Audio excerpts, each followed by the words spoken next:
Tras una victoria otomana, nunca hubo silencio, solo hubo cadenas.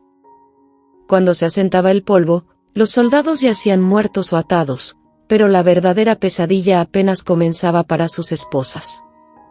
Para estas mujeres, seguir viva se convirtió en una maldición mucho peor que la propia muerte. Dejaron de ser prisioneras de guerra, se convirtieron en inventario. El imperio no simplemente saqueaba, perfeccionaron un sistema donde las mujeres cautivas eran despojadas de su humanidad y convertidas en activos. Esto no era un pillaje aleatorio ni un robo caótico. Era una ley codificada, organizada y lubricada por la maquinaria del Estado. Antes de descender aún más, dale al botón de suscribirse para unirte a nosotros mientras descubrimos las sombras más oscuras de la historia. Bajo la jurisprudencia islámica, estas cautivas llevaban un título específico, sabaya, que significa botín de guerra, y los burócratas imperiales aplicaban este estatus con una frialdad aterradora. El proceso de clasificación comenzaba al instante. Agentes especializados barrían las ciudades caídas, dividiendo familias con precisión industrial. Hombres, bebés y madres eran separados como ganado en una subasta. Las viudas de los guerreros derrotados soportaban auditorías físicas degradantes. Doctores y funcionarios imperiales las inspeccionaban por completo, revisaban sus dientes, palpaban sus extremidades y estimaban su fertilidad. Su edad, salud y rasgos dictaban su valor de mercado. Las jóvenes con una belleza específica eran apartadas para Constantinopla.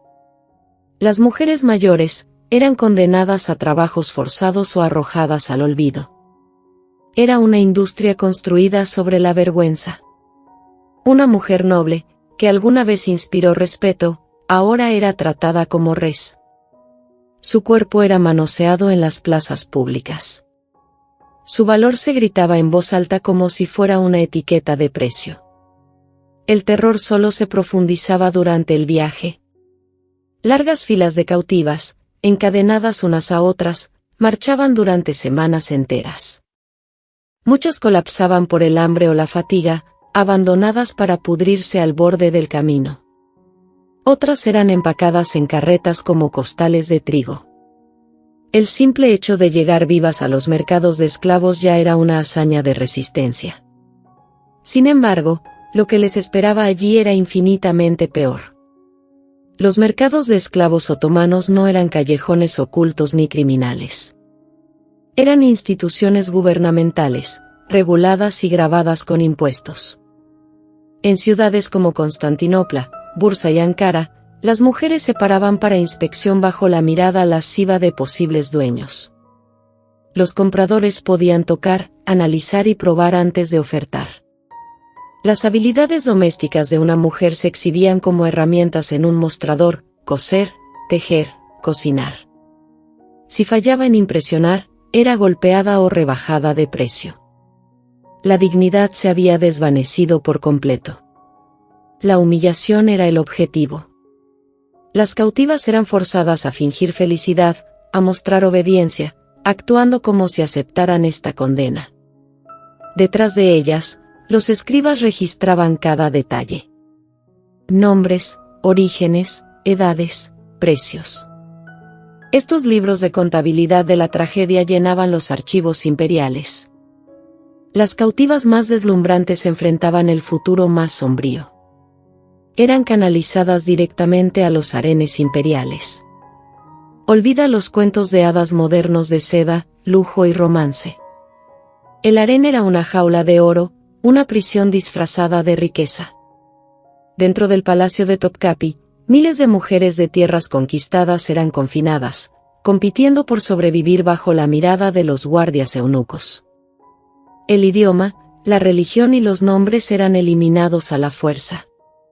Una cristiana de Hungría o Grecia despertaba con un nuevo nombre, obligada a hablar turco otomano y forzada a realizar ritos islámicos. La negativa traía consigo inanición, latigazos, o confinamiento solitario en celdas oscuras. El harén no era solo esclavitud sexual. Era una aniquilación psicológica. Las mujeres luchaban por pequeños fragmentos de influencia, dándose cuenta de que el favoritismo ofrecía protección, mientras que el rechazo significaba abuso o muerte. Muchas nunca se adaptaron. Algunas cayeron en la locura. Otras se quitaron la vida en absoluta desesperanza. El harén nunca fue un paraíso. Fue un cementerio para la identidad. Para las esposas de hombres prominentes, la tortura era más aguda. Si sus esposos habían sido generales o duques, a menudo se les asignaba servir a los mismos oficiales que habían masacrado a sus familias. Su degradación era calculada e intencional. Esto transmitía una señal clara: si las mujeres de alta cuna de tu nación pueden ser quebradas, nadie está a salvo. La resistencia siempre concluiría en vergüenza. La crueldad era sistémica. Los escribas imperiales registraban cada detalle: las raíces de una mujer, sus talentos, su apariencia, su costo. Era la burocracia definitiva de la deshumanización. Para el Estado, estos humanos eran dígitos en un libro, evidencia de dominio escrita en tinta. Sin embargo, la máquina otomana no se detuvo en la simple esclavitud. Fue mucho más profundo. Las mujeres cautivas se convirtieron en fábricas para la siguiente generación de sirvientes. Cualquier bebé nacido de una madre esclava pertenecía automáticamente al dueño. Las madres eran obligadas a criar hijos que nunca podrían reclamar legalmente. Sabían que el Estado podía arrebatárselos al instante. El propio vientre se convirtió en otro instrumento de uso. Y cuando eso no era suficiente, la fe se usaba como arma. Las mujeres cristianas cautivas eran arrastradas a conversiones forzadas. Estas eran ceremonias sin relación con la creencia y totalmente enfocadas en la dominación. La negativa invitaba a la tortura. La sumisión significaba el corte final de los lazos con su parentela, su historia, todo su pasado. La conversión hacía que huir no tuviera sentido. Incluso si escapaba, nunca podría volver. Había sido borrada, legal y espiritualmente. Así es como los otomanos convertían una victoria temporal en permanencia. El campo de batalla podía durar semanas, pero el destino de las mujeres se extendía por generaciones. Sus cuerpos se convirtieron en extensiones de la autoridad imperial. Sus hijos nacían encadenados. Sus identidades eran sistemáticamente aniquiladas. Y, sin embargo, esta es solo la mitad de la historia. Porque los otomanos no estaban satisfechos con la dominación privada. Convirtieron la vergüenza pública en un arma, transformando el sufrimiento femenino en una advertencia tallada en la memoria colectiva de los pueblos conquistados. Lo que siguió fue aún más oscuro. La conversión forzada no se trataba de salvar almas. Se trataba de aplastarlas. Las mujeres marchaban hacia rituales humillantes donde sus sacerdotes estaban prohibidos, sus dioses ridiculizados y su vacilación castigada. Si se negaban a recitar el credo islámico, enfrentaban hambre, látigos o total oscuridad. Si aceptaban, las cadenas se hundían más profundo. Una esposa cristiana se convertía, a los ojos del Estado, en una esclava musulmana sin boleto de regreso. Huir a su antigua aldea era imposible. Su familia no la reconocería. Su iglesia no la aceptaría. La conversión era una segunda muerte. Los otomanos se dieron cuenta de que la destrucción funcionaba mejor cuando era permanente. Por eso usaban a los niños como munición. Las mujeres esclavizadas daban a luz hijos e hijas que nunca fueron suyos. Un recién nacido no era hijo de la madre, sino activo del amo. Un niño podía crecer como sirviente, soldado o ser vendido al cuerpo de genízaros. Una niña estaba marcada para reemplazar a su madre en el mismo ciclo de comercio, vergüenza y confinamiento. Las madres criaban a sus hijos sabiendo que estaban criando a la siguiente raza de esclavos. Sus vientres eran herramientas para el sultanato. Los registros prueban la magnitud. Los escribas otomanos catalogaban meticulosamente a las mujeres capturadas: nombre, edad, costo, utilidad. Estos libros se apilaban en los archivos estatales, transmutando el dolor humano en datos oficiales. Nada era accidental. Cada acto brutal estaba escrito, sellado y archivado. El imperio convirtió el horror en papeleo. Y para las esposas de rivales poderosos, el castigo alcanzaba otro nivel. No eran escondidas en mercados o arenes. Eran exhibidas. La degradación pública quebraba no solo al individuo, sino a la audiencia que la observaba. Ella se convertía en un símbolo viviente de que ningún rango, ningún título, ningún linaje podía resistir el poder otomano. La resistencia ocurrió, pero tuvo un precio alto. Algunas intentaron escapar, sobornando centinelas, pasando notas a familiares o matándose de hambre como último acto de autonomía. El imperio prosperaba dando ejemplos, pero los otomanos no se contentaban con controlar el presente. Remodelaron civilizaciones enteras a través de este mecanismo. Comunidades completas en los Balcanes, Europa del Este y Medio Oriente fueron vaciadas. Generaciones desaparecieron.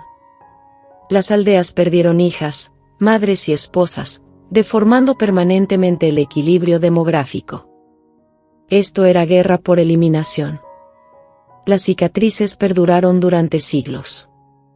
Las sobrevivientes que de alguna manera huyeron o fueron rescatadas llevaron el trauma de por vida. Algunas ya no podían hablar su lengua nativa tras años de asimilación forzada. Otras no podían rezar en la fe que alguna vez amaron. Muchas fueron rechazadas por sus propias familias, que las veían como impuras. Regresaron como extrañas, prueba viviente de lo que la conquista les había hecho. Los historiadores alguna vez pasaron por alto estos hechos. Escribieron sobre triunfos otomanos, arquitectura y gobierno. Hablaron de majestuosidad y tolerancia. Pero ocultos en las bóvedas estaban los recibos de vidas robadas.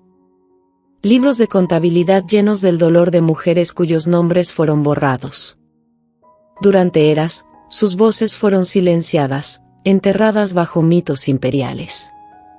Solo recientemente, con un análisis más profundo de los textos primarios, la verdadera escala se ha vuelto innegable, y la eficiencia del sistema fue probablemente su rasgo más aterrador. Esto no era anarquía. Era orden, un motor estructurado de servidumbre diseñado para operar sin problemas, generación tras generación. Las mujeres se convirtieron en unidades de moneda, su dolor legalizado por estatutos, su abuso santificado por la costumbre. Los otomanos exportaron esta malicia. Sus métodos influyeron en otras naciones islámicas, difundiendo el modelo de esclavitud regulada, harenes y conversión forzada. Lo que construyeron se convirtió en un plano, uno que persistió durante siglos después de su caída. Esto no es solo historia. Es un estudio de caso sobre cómo un Estado despoja a la humanidad mientras usa la máscara de la civilización. El fuego de los cañones rompió muros, pero la burocracia rompió vidas. Uno borró la piedra, el otro borró la identidad. Y en este régimen, ninguna mujer estaba a salvo. Ni las nobles, ni las esposas de comandantes, ni siquiera las niñas nacidas dentro de los muros del palacio. El imperio demostró que la conquista no terminaba cuando se ganaban las batallas. Vivía en los libros de contabilidad, en los harenes, en generaciones de niños esclavos que nunca probarían la libertad. Pero había algo más. Algo que hacía a este régimen aún más negro. Algo que aseguraba que el dolor de estas mujeres no fuera solo físico, no solo generacional, sino eterno en la memoria. Porque los otomanos no solo tomaban cuerpos, tomaban nombres. Cada mujer capturada era renombrada. Cada registro borraba su origen, convirtiéndola en propiedad sobre el papel. Pero, ¿y si te dijera que el sistema de esclavitud otomano no fue el peor destino? Que algunas mujeres enfrentaron castigos tan calculados, tan sádicos, que incluso los propios registros del Estado luchaban por describirlos. Esa realidad es aún más oscura. Algunas mujeres no fueron vendidas, ni enviadas a harenes, ni a cocinas o bazares. Fueron quebradas de maneras diseñadas puramente para el espectáculo. Cuando las ciudades resistían demasiado tiempo, cuando los generales desafiaban al sultán, sus esposas eran el objetivo. El imperio las convertía en advertencias vivientes. El castigo comenzaba con la exposición. Las mujeres capturadas eran arrastradas por las calles, encadenadas, golpeadas y exhibidas ante sus vecinos derrotados. Su vergüenza no era privada. Era política. La esposa de un general podía ser despojada de sus vestiduras y obligada a marchar ante las mismas tropas que habían matado a su clan. Su cuerpo se convertía en una bandera de derrota. Su agonía, una lección para los sobrevivientes. Luego venía el marcaje. Hierros calientes presionados contra la piel, quemando símbolos en la carne, no para marcar propiedad, sino para borrar la dignidad. Otras eran forzadas a roles diseñados para burlarse de su estatus anterior. Reinas, que alguna vez se sentaron junto a monarcas, fueron obligadas a fregar los pisos de los cuarteles otomanos. Esposas de jefes militares servían vino a los oficiales que masacraron a sus maridos. Y no terminaba con la vergüenza. Algunas mujeres eran colocadas deliberadamente donde la muerte era lenta y pública. Encerradas en jaulas de hierro, colgadas de las puertas de la ciudad, eran dejadas morir de hambre a la vista de su propia gente. Su tortura se extendía por días. Cada hora, una lección viviente sobre el costo de la rebeldía. Pero el destino más sombrío se reservaba para las mujeres que engendraban los hijos de los señores caídos. Los otomanos temían los linajes. Temían la posibilidad de que algún día, el hijo de un general derrotado pudiera levantarse para reclamar el legado de su padre. Así que cortaban el linaje de raíz. Los bebés eran arrancados de las madres, vendidos o ejecutados. Una madre forzada a presenciar el asesinato de su hijo entendía al instante, el imperio no permitiría que sobreviviera ni siquiera la sombra de la resistencia. Para algunas, la tortura era psicológica. Los oficiales otomanos usaban la crueldad mental junto con el dolor físico. Las mujeres eran forzadas a elegir entre sus hijos. Uno salvado, uno ejecutado, asegurando que su lealtad quedara destrozada para siempre. Otras eran mantenidas con vida solo lo suficiente para ver la ejecución de sus parientes. Sus vidas se extendían para que su sufrimiento pudiera ser saboreado. Y todo esto quedaba registrado, cada acto, cada castigo. Los otomanos documentaban el terror como contadores sumando ganancias. Era prueba de dominio. Pero la malicia iba aún más lejos. Algunas mujeres eran usadas como armas de ocupación. La viuda de un comandante podía ser enviada de regreso a su ciudad bajo el dominio otomano, forzada a predicar su misión a su gente. Caminaba como una marioneta. Su vida atada a la traición de su historia. Las comunidades que la miraban ya no veían a una matriarca. Veían la herramienta del imperio. También hubo experimentos en degradación. Algunas mujeres eran deliberadamente hambreadas, luego exhibidas con comida colgando justo fuera de su alcance. Otras eran forzadas a combatir entre sí. Espectáculos estilo gladiador montados para la diversión de las tropas. El imperio no simplemente quería obediencia. Quería entretenimiento. El dolor humano se convirtió en deporte. Las mujeres que se negaban a convertir eran arrastradas a las mezquitas y golpeadas ante multitudes hasta que susurraban la Shahada. Sus voces rotas se convertían en prueba de rendición. Para aquellas que aún resistían, el imperio hacía la muerte lenta, convirtiendo las ejecuciones en largos sermones sobre la inutilidad de contraatacar. Pero quizás el castigo más escalofriante era el silencio. Algunas mujeres eran borradas no por la muerte, no por la tortura, sino por la desaparición total. Eran llevadas a cámaras secretas, confinadas durante años, sin contacto con el mundo exterior. No vivían. No morían. simplemente dejaban de existir. Fantasmas tragados por la maquinaria imperial. Su memoria se desvanecía incluso entre aquellos que alguna vez las amaron. Las comunidades quedaron marcadas permanentemente. Las aldeas que resistieron nunca olvidaron las imágenes grabadas en sus mentes. Esposas de líderes mutiladas. Madres viendo a sus bebés masacrados. Hermanas arrastradas gritando por el polvo. Y las mujeres que vivieron llevaron el tormento en cada aliento. Las sobrevivientes describieron noches de insomnio atormentadas por lamentos. Cuerpos que nunca sanaron del látigo. Mentes destrozadas por elecciones que ningún humano debería enfrentar. Algunas nunca volvieron a hablar. Otras vagaron sin rumbo, incapaces de reconocer su hogar o a sus parientes. Su supervivencia no fue una victoria. Fue otra variedad de castigo. La crueldad escaló porque era efectiva. El terror viajaba más rápido que las legiones. Las ciudades se rendían no porque los muros se derrumbaran, sino porque se corrían los rumores de lo que les esperaba a las mujeres adentro. Los otomanos no necesitaban pelear cada asedio. A veces, los gritos de los conquistados eran suficientes para forzar al siguiente pueblo a abrir sus puertas. Esto era conquista por pánico. No solo espadas y artillería, sino vientres, niños y esposas utilizados como armas contra naciones enteras. Y, sin embargo, hay un detalle final, una última capa de horror que sella esta historia con sangre. El imperio no veía esta crueldad como un crimen. Era la ley.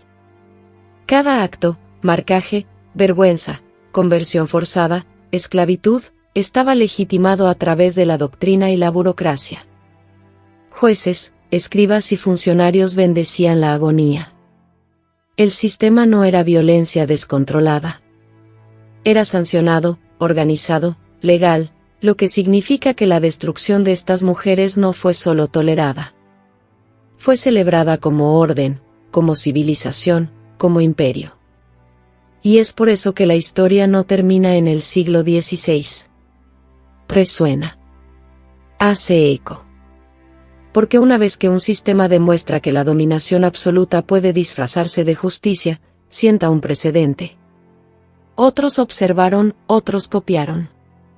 El sistema otomano se convirtió en una plantilla para el control imperial de las mujeres en todos los continentes.